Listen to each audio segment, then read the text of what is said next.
Okay, we're going to have a look at polarization in ionic substances. First thing I want you to consider is just a positive ion on its own and just a negative ion on its own.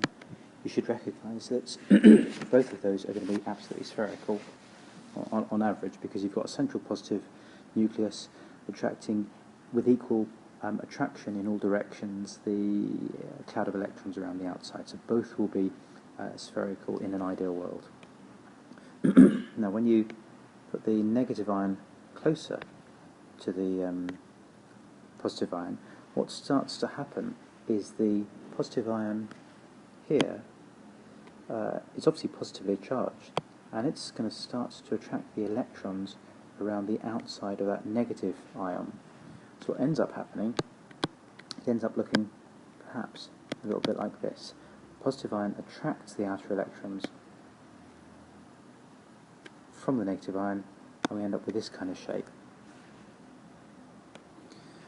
So what's happened is we've actually got distortion of that negative ion because the positive ion is pulling those electrons, the outer electrons, towards it, or what's termed polarisation. So the interesting thing is, from an IGCSE perspective, we viewed something as being either ionic or covalent. What we're talking about now is, here we've got something that was pure ionic. What we're finding is, in an ionic substance, we actually get a degree of sharing of electrons between the positive ion and the negative ion. So here we've got some sharing, which means that rather than it being pure ionic, actually we've got a degree of covalency about it. So if we go back to this idea here, what we've actually got is a continuum between pure ionic, 100% ionic, and 100% covalency. So rather than something being either here or here, we might find it's here or here. There are three factors which are going to influence how much polarisation happens. First is the ionic radius of the positive ion. The next is the size of charge on the positive ion. And the last is the ionic radius of the negative ion. We'll look at each of those in turn now. Okay, first of all we're going to have a look at the ionic radius of the positive ion, and we'll compare two. Here we've got two positive ions. This one here is small, this one here is small, and this one here is obviously larger.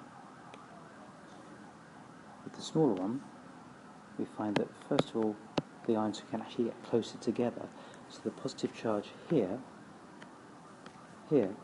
is going to have a bigger pulling force on the electron cloud here, but also it's a more concentrated positive charge, so it's a positive charge in a smaller volume of space, so it's going to have a big,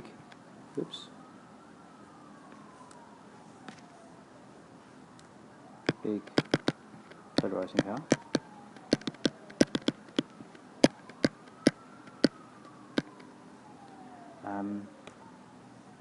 With this one here, the distance between the two of them, between the two nuclei, is greater, so it's got less pulling power on the negative, the electrons around the negative ion, so it's going to have a smaller polarizing power.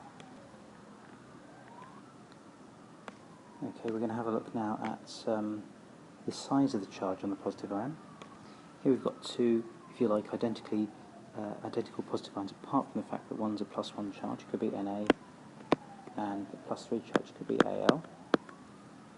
If we compare them when they're attracting the outer electrons of a negative ion, perhaps chloride, +1 here has got to have a smaller pulling power on these outer electrons here than the aluminium will, because aluminium ions have a bigger charge. It's got a bigger pulling force for these electrons here. The last factor to consider is this one here, the ionic radius of the negative ion. So what I've got here are the same positive ion here, same size positive ion. Here we've got a small negative ion, perhaps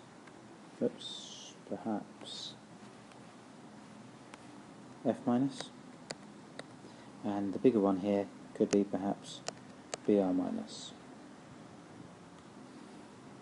What we find is these electrons here for F minus are held in very tightly by the nucleus at the centre. Because they're held in tightly, they're not able to be distorted particularly. The outer electrons for bromide are further away, much further away from the nucleus in the middle. Because of that, these electrons are able to be distorted more, resulting in that kind of shape. And that means we end up with a situation that looks a little bit like this for a small anion, and this for a much bigger anion. So the key summary is this. First of all, you need to recognise that ions are spherical. The second thing is the positive ions are always going to attract the electron cloud of the negative ion. The third thing is that that attraction of the negative cloud of the electron cloud of the negative ion, that results in distortion, otherwise called polarisation. And the last point is the factors which influence that. First is the ionic radius of the positive ion. Second is the magnitude of the charge of the positive ion. And last is the ionic radius of the negative ion.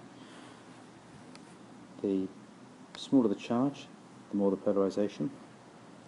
The smaller the size, the more polarisation.